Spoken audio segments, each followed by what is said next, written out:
Welcome to our channel and welcome to another video. So before we start our stock analysis, tignan muna natin itong Philippine Stock Market Index weekly chart. The chart closed at 6,379.75.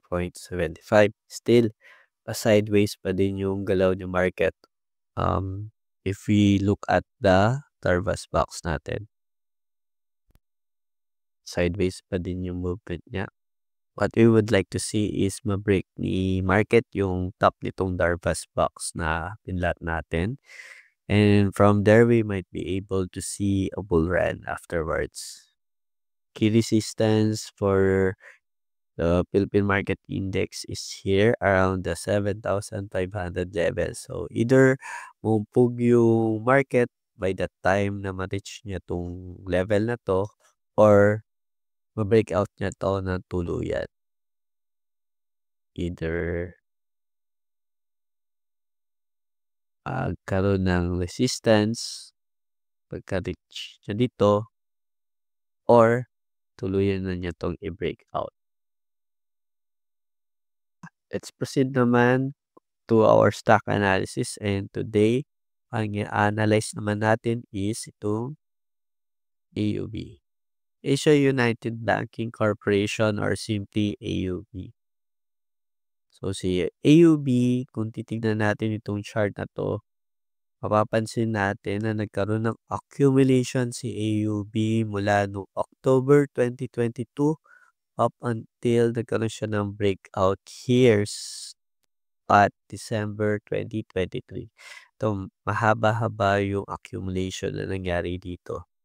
Then after magkaroon ng breakout on this area, nagkaroon naman siya ng isang long green candle around 17.15% weekly move na follow through after nung breakout niya from the long accumulation niya from 2022 up until 2023.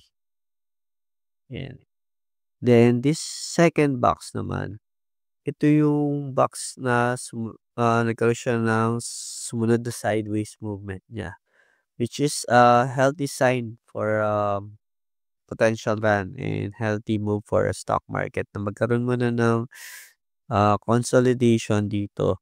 Hindi siya magtuloy-tuloy ng breakout or magtuloy-tuloy yung pagtaas niya. This next area naman, dito rin nagkaroon ng resistance turns to support. Dito kasi nagkaroon siya ng consolidation dito.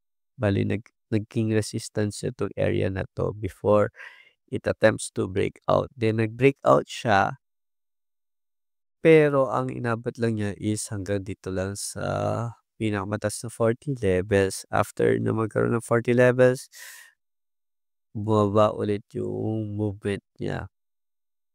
And binalikan niya yung resistance area, which is this. Ito yung resistance dati.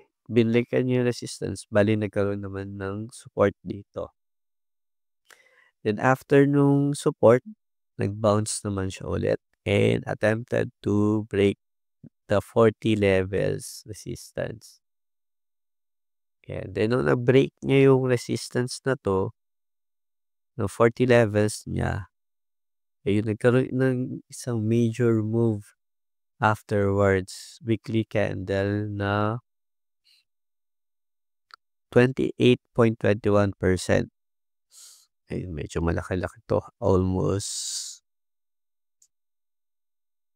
ceiling na to. Ceiling move. Then nagkaroon ng follow through dito na 55 levels. So currently, nasa all-time high level si AUB. Let's see paano ano yung magiging next move ng mga holders ni AUB. Either kung magkakaroon ba ng profit taking or magkakaroon muna ng consolidation dito sa area na to.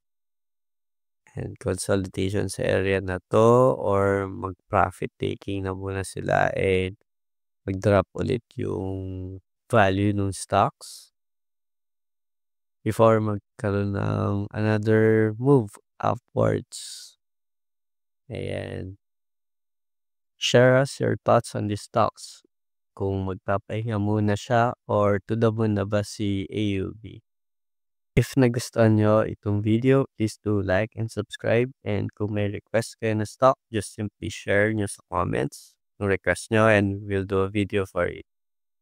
See you on the next video.